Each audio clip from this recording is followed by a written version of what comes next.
So protein, carbs, fats are your macros. But we thought we'd start with protein. This is so fascinating. It comes from the Greek word proteos. I think I'm saying that correctly, which actually means primary or first place.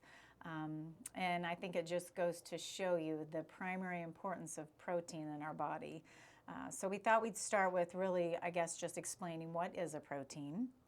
And I have a lot of notes because there's so much good information, so I just don't want to skip over things. So I guess there's a reference here. We did make a lot of notes. And this book, I'm going to get into this when we talk about choosing optimal proteins. Dr. Hymans' book, Food, What the Heck Should I Eat?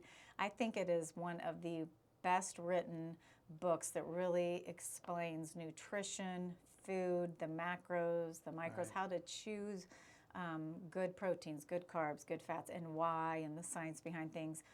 So we and for took our members, some information. I think we always talk about, let's make them mini scientists. And I know that in a year from now, all of our members, if they read this book, would know most of the content in it. It's easy to read, it's well written. It's a lot of content, but it's such a great reference you can keep going back to. And we're going to cover some of that today with his section on proteins. But what is a protein? So if you think about it, amino acids make up proteins, and it's almost kind of like a string of pearls or a string of beads, right? And each one of those beads is an amino acid, and then they're linked together, and those make proteins. Proteins come together to make organs and tissues and cells, and they play really key roles in cellular maintenance, repair, fueling, powering our body. And we're getting this in our foods, and some of them have more amino acids than others.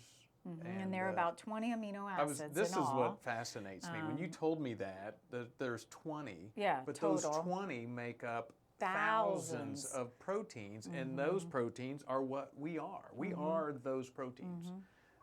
Our body, physically. It's so cool. And there are the essential versus non-essential. And what that means when you hear people talk about essential amino acids, 9 of them, it's essential that we get them through food. Our body can't physically make them. And then, so out of those 29, we actually have to take them in some way in food form.